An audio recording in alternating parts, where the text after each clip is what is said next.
এক খেজুর দানা নিয়ে এক ইহুদি নবীর কাছে কয়, তোমায় নবী মেনে নেব এই দানাই যদি একদিনে গাছ হয়। এক খেজুর দানা নিয়ে এক ইহুদি নবীর কাছে কয়, তোমায় নবী মেনে নেব এই দানাতে যদি একদিনে গাছ হয়। ওই দানা নিয়ে নবী আমার, ওই দানা নিয়ে নবী আমার মাটিতে পুঁতে হাসে। এই দানাদি ফল খাবে গোকাল ইহুদি তুমি এসে, এই দানাদি ফল খাবে গোকাল ইহুদি তুমি এসে। তারপর একজন ইহুদি আল্লাহ রাসূল দোজাহানের বাদশার কাছে এসে বলল যে শোনো মুহাম্মদ, তুমি যে শেষ নবী, শেষ খোদার পয়গম্বর বলে দাবি করো, আমি তোমাকে মেনে নেব। তবে মুহাম্মদ শোনো, আমার কাছে এই খেজুরের দানা আছে, আর এই দানাটা তুমি আজকে এখানে পুঁতে দেবে, আর আগামীকাল যদি তুমি এই দানা থেকে একটা গাছ আমাকে দেখাতে পারো, তাহলে তুমি যে মুহাম্মদ বলে স্বীকার করো, আমি ইহুদি, আমি তোমার কলেমা পড়ে তোমার দলে চলে যাব, আমি মুসলমান হয়ে যাব। আমার আপনার নবী করিম সাল্লাল্লাহু আলাইহি ওয়াসাল্লাম মুচকি হেসে বলছে, শোনো ইহুদি ভাই, তোমার ওই হাতের খেজুরের দানাটা আমাকে দাও, আর আজকে আমি এখানে পুঁতে দেব। আগামীকাল তুমি এর থেকে গাছ নয়, আগামীকাল তুমি আমার সঙ্গে আসবে, এই গাছ থেকে তোমাকে একটা ফল খাওয়াবো। এই কথা যখন শুনলে ইহুদির মাথায় আর কোনো কাজ করে না। এটা কি করে সম্ভব? এটা তো ইম্পসিবল, হতে পারে না, যেহেতু একদিনে একটা গাছ আবার তাতে ফল, এটা সম্ভব নাই।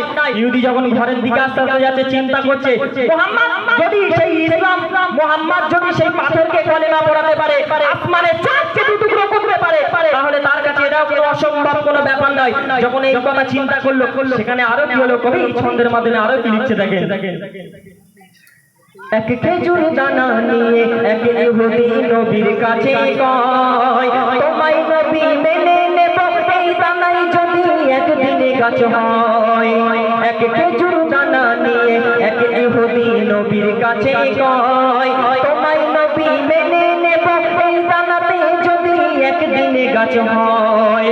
ওই দানা নিয়ে নবী আমার, ওই দানা নিয়ে নবী আমার মাটিতে পুঁতে হাসে। এই দানাদি ফল খাবে গোকাল ইহুদি তুমি এসে, এই দানাদি ফল খাবে গোকাল ইহুদি তুমি এসে। ভাবে ইহুদি সত্যি যদি, ভাবে ইহুদি সত্যি যদি এই দানাতে গাছ হয়ে যায়, ভাবে ইহুদি সত্যি যদি এই দানাতে গাছ হয়ে যায়, সেই ভয়েতে গভীর রাতে সেই দানা চুরি করে তুলে নেয়। সেই ইহুদি তখন ভাবছে যদি এই গাছ থেকে যদি ফল হয়ে যায় আর যদি গাছ হয়ে যায়, তাহলে তো আমাকে কলেমা পড়তে হবে, আমাকে মুসলমান হয়ে যেতে হবে। তখন সেই ইহুদি মনে মনে চিন্তা করছে, আর মুহাম্মদ যেখানে সেই দানা ফুটেছিল, সেই দানার ওখানে গিয়ে চুপি চুপি সেই ইহুদি গিয়ে সেই দানাটা চুরি করে পকেটে করে নিয়ে নিজের গ্রামে এসে আরো 4 ইহুদিদেরকে বলছে, শোনো ইহুদি ভাই, আমি সেই মুহাম্মদের সঙ্গে এমন করে এসেছি, আগামীকালের সঙ্গে আমি পরীক্ষা নেব, দানা তো ওখানে গাছ হবে না, যেহেতু দানা আমার পকেটে। যখন এই কথা বললো, সমস্ত ইহুদিরা রেডি হয়ে আছে, আগামীকাল শিশু মুহাম্মদ, সেই মুহাম্মদকে তারা বেইজ্জতি করবে। আর তখন সেখানে কি হলো, কবি ছন্দের মাধ্যমে আরো কি লিখছে দেখেন। ভাবে ইহুদি সত্যি যদি এই দানাতে গাছ হয়ে যায়, ওই ভয়েতে গভীর রাতে সেই ইহুদি দানা চুরি করে তুলে নেয়।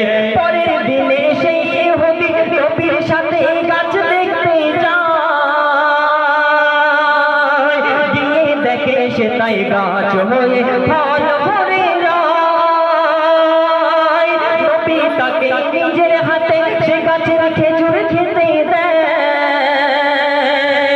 খেজুর খেয়ে বলে ইহুদি এর দানা কোথায়। আমার নবীকে আল্লাহ পাক কতটা সম্মান, কতটা ইজ্জত দিয়েছে, যে দানা শুধু গাছ নয়, সেই দিন সেই আমার নবী একটা গাছে ফল ধরিয়ে দেখিয়ে দিয়েছিলেন। আল্লাহ পাক রব্বুল আলামিন আমার আপনার নবীকে কতটা সম্মান, কতটা ইজ্জত আমার নবীকে দিয়েছে, যে নবী না দুনিয়ার জমিনে আসলে আমরা কেউ আসতে পারতাম না, সেই নবীকে আল্লাহ পাক কত সম্মান দিয়েছে। কবি ছন্দের মাধ্যমে আরো কি লিখছে দেখুন। ভাবে ইহুদি সত্যি যদি এই দানাতে গাছ হয়ে যায়, সেই ভয়েতে গভীর রাতে ইহুদি দানা চুরি করে তুলে নেয়। পরের দিনে সেই ইহুদি নবীর সাথে গাছ দেখতে যায়, গিয়ে দেখে সে তাই গাছ হয়ে ফল ভরে যায়। নবী তাকে নিজের হাতে সে গাছের খেজুর খেতে দেয়। খেয়ে বলে ইহুদি এর দানা কোথায়? সেই ইহুদি তখন বলছে, মুহাম্মদ, প্রত্যেকটা খেজুরে তো দানা আছে, কিন্তু মুহাম্মদ তোমার খেজুরে তো কই দানা পেলাম না। আমার নবী মুচকি হেসে আরো কি বলছে, নবী বলে যে গাছের দানা তাতে চুরি হয়ে যায়, সেই বিনা দানার গাছের খেজুরে দানা কি আর হয়?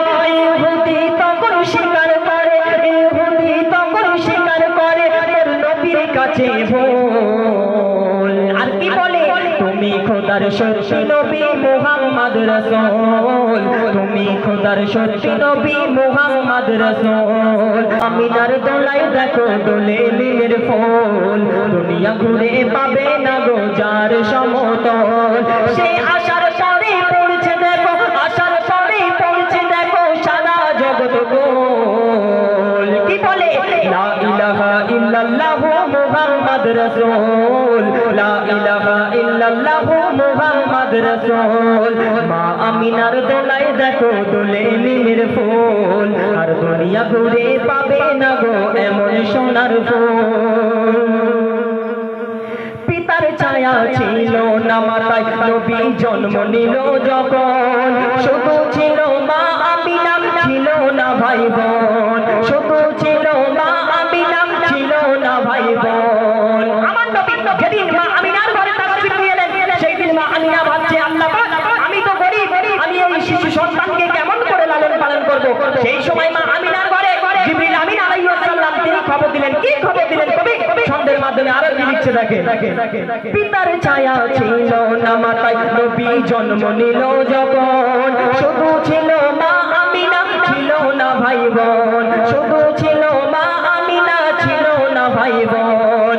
জন্মকালে এতিম বলে, জন্মকালে এতিম বলে মা আমিনা ভাবে, আর করবো কেমন লালন পালন খোদা গো কি হবে, আমি করবো কেমন লালন পালন খোদা গো কি হবে।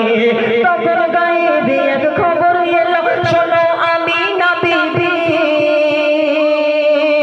তোমার কোলে নাজিল হবে খোদার শ্রেষ্ঠ নবী। আল্লাহ স্বয়ং যার লালন পালন দিয়েছে গো ভার, জিবরিল আমিন থাকবে হয়ে ওর পাহারাদার। ও সৃষ্টি কুলের শিরোমণি, ও সৃষ্টি কুলের শিরোমণি, আর নবী কুলের মূল। দুনিয়াতে যার নাম হবে মুহাম্মদ রাসূল, দুনিয়াতে যার নাম হবে মুহাম্মদ রাসূল। মা আমিনার দোলায় দেখো দোলে নীলের ফুল, আর দুনিয়া ঘুরে পাবে না গো যার সমতল।